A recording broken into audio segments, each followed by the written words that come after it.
Now, dance is a very personal and intimate topic for her.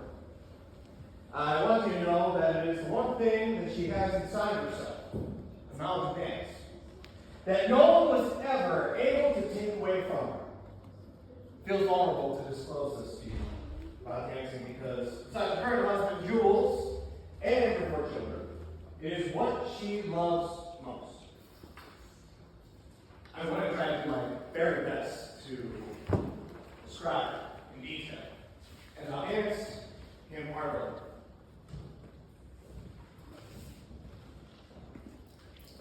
At the Carlisle apartments, there was an after-school bus that kids would take from the apartments to the local Boys and Girls Club of Binghamton.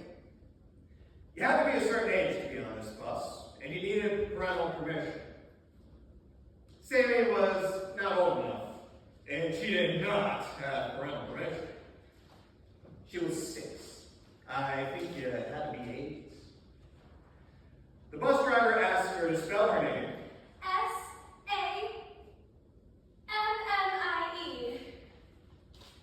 And so she passed and was granted a seat on the bus. I would like to preface the story by disclosing the main reason why I wanted to get on the bus in the first place. 2 reasons, actually. Kids in the neighborhood mentioned that you could get a lollipop on the bus. And that they did art at the place that the bus went to. And they said the lollipop was a rainbow cone cylinder and they did not sell this kind of lollipop at the corner store. I don't know. It was a risk taking the bus. But the thought of not knowing for sure what the lollipop looked like was simply cruel and torturous to me. I had to know. And so I had to go. And so off I went. Oh, the lollipop was magical. It looked like see-through glass. And it was cone-shaped. And it was rainbow and delicious too. Oh, as soon as I had it in my hand, I knew that I would ride this bus forever to wherever it went. The bus had about 6 kids on it and stopped right in front of the Boys and Girls Club. What I did not know is that you were supposed to get back on the bus after you did the art thing. Well, that is the part I forgot or did not know. Oops. Sorry. So, 6-year-old Sammy took the bus alone to downtown Binghamton without her mother's knowledge or permission and did not come back. We can't believe this either. Now that we think of it, oh, what a naughty little adventurer she was. And she still is the same. I hope. So she did the art class and discovered they had a pool, but sadly she did not have a swimsuit with her. Sammy flew around at the pool tables, realized that the other children started clearing out. And adults too. The lady at the front desk asked her, "Excuse me, miss, is your mom coming to pick you up?" I did not want to get in trouble, so I said yes. She looked skeptical and asked me how old I was. I told her, 6, 8. I must have looked pretty darn guilty. But I reassured her that she would indeed be coming right after she was done with work. She wasn't coming, guys. That did buy me some time, however. So I saw that older kids started coming and some adults too.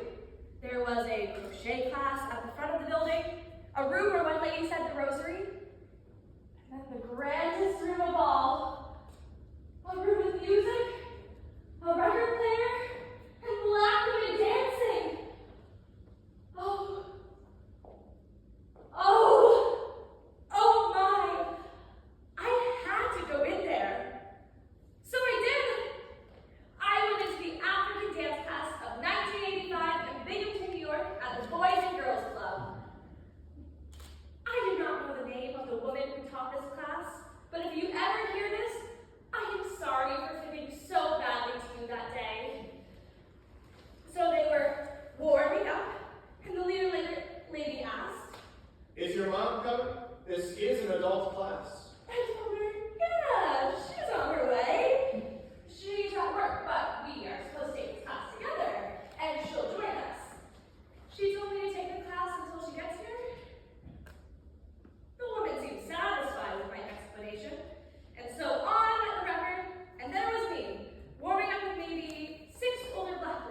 It's interesting to note that a Binghamton City police officer was present at Sammy's first dance lesson. Well, the jig was up, Buttercup. Sammy, at age 6, was getting arrested by taking an African dance class. Not only was she not black, and not an adult, and not cool, but she was a child, and a fitting child at that. Oh boy, was she in some kind of trouble. My mom got me out of there so fast, I barely had time to notice that my fellow dancers were smirking at one another and looking down their noses in disappointment at me. She said you were coming, said the leader lady. She was hot under the collar that I had lied. Oh, I was so embarrassed that my little face was surely red as a tomato. I got a safety lecture from the police. And boy, did my mom read me my rights on the way back home.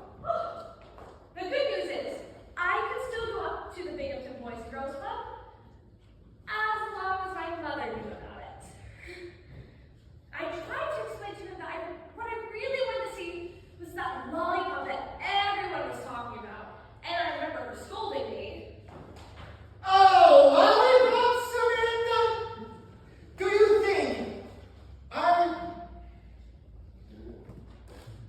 Do you think that I should be looking all over, up, down, left, right, down all the streets of the city of Binghamton over a damn lollipop? I thought you were kidding. Do not ever do that again to me if you want to get on that bus again. You need to tell me ahead of time or tell someone else who is going to tell me. Do you understand? Sheesh. My mom didn't even tell me how good I was at dancing. Worst. Best night ever, I guess. Well, needless to say, after I signed up, the leader lady would not let me back into her world. She shook her scarf head a firm no. I already betrayed her trust, and the record player whined on without me. I stood nosing the frame of the door and watched for a bit. I would do anything to hear that I was good at dancing again. The lady said it was not there anyway. One of the other ladies welcomed me in, but the leader lady said, No, you can come back when you are about 12 years old. This class is for adults and older children. "Aw, man! What a downer that was." I learned how to swim and do paper mache, and I even learned how to crochet a little bit. The Binghamton Boys and Girls Club exposed me to other kids, culture, and new things. Even though I was arrested for taking an African dance class by my mother, I have never, ever forgotten how I felt taking that first dance class. I have tried my entire life to recreate that sense of joy. I look for that joy in every dance I watch, and all of them that I choreographed. There was a connection to both the earth and the spirit in the dancing that I knew could not be duplicated. To this day, Sammy remains grateful to the leader lady. She showed her that the first dance, but she also respected the class of dancers enough to make sure that Sammy did too. So, yes, we are sorry, leader lady, but she really is grateful that you let her dance with you. You surely changed her life for the better. By letting me in your world.